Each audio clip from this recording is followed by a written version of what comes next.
అత్తయ్య ఎప్పుడొచ్చారు? పొద్దునొచ్చాను బాబు. చిన్న పనుండొచ్చాను. 2 రోజులుండి వెళ్ళిపోతాను. మీకిష్టం వచ్చినన్ని రోజులు ఉండండి అత్తయ్య. ఇది కూడా మీ ఇల్లే కదా. సరే నేను వెళ్ళి ఫ్రెష్ చేస్తాను. హ్మ్.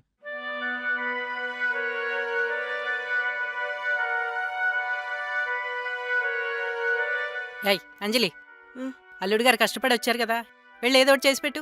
ఆయనకు కావాలంటే ఆయన తింటారులే అమ్మా. అదేంటే?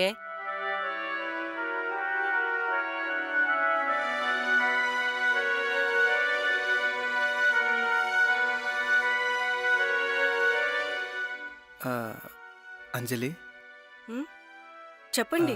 రేపు మన యానివర్సరీ కదా. ఉమ్. ఊటీకి టికెట్స్ బుక్ చేశాను. మనం ఇద్దరం కలిసి టైం స్పెండ్ చేసి చాన్నాళ్ళు అవుతుంది కదా. వెళ్దామా? అంజలి, ఎవరిని అడిగి చేశారు? చేసే ముందు ఒక మాట నాకు చెప్పాలి కదా. ఇప్పుడు పాపను వదిలేసి నేను ఎలా వస్తాను? పాపను చూసుకోవడానికి అత్తయ్య ఉన్నారు కదా, ఆవిడ చూసుకుంటారు.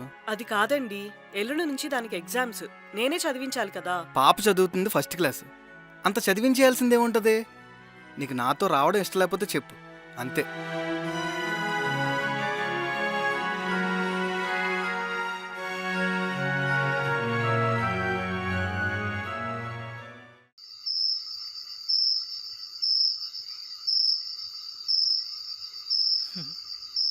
పాప పడుకుందమ్మా. ఆ, పడుకుందమ్మా.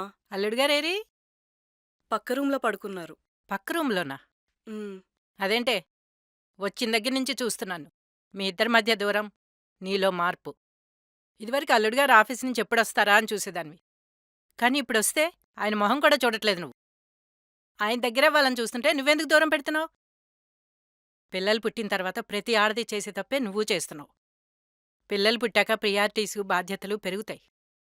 అలా అని భార్యాభర్తల బంధం వదులుకోకూడదమ్మా.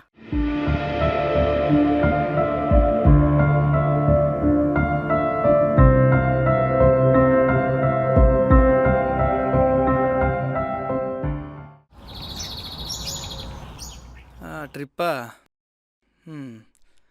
ఇంకా ఆల్మోస్ట్ ట్రిప్ లేనట్టేరా. ఎన్నెన్నో అనుకుంటాం, అన్నీ అవుతాయేంటి? ఏమండి, ఆ? ఇదేసుకోవాలా ఇదేసుకోవాలా? ఆ, చెప్పండి. ఆ, ఇది ఓకే. ఏంటిది? ఎందుకు అడుగుతుంది? అరే నీతో మళ్ళీ మాట్లాడతాను రా. ఏవండి, ఆ? మీరు నైట్ వేసుకోవడానికి ట్రాక్స్ పెట్టాలా, షార్ట్స్ పెట్టాలా? ట్రాక్స్. ఎందుకు? ఎక్కడికి? ఏంటి ఏం మాట్లాడదు? ఎక్కడ ప్లాన్ చేస్తుందబ్బా? ఏవండి, ఆ? నాకు 2 స్వెటర్లు పెట్టుకున్నా, మీకు 2 పెడతా, సరిపోతాయి కదా. ఏహే, ఇంతకీ ఎక్కడికి? ఊటీ వెళ్తున్నాం కదండి. మీరేంటి ఇలాగే ఉన్నారు? త్వరగా వెళ్ళి రెడీ అవ్వండి, ట్రైన్కి టైం అవుతుంది. ఏంటి నువ్వే? ఇదంతా నిజమే? Happy anniversary.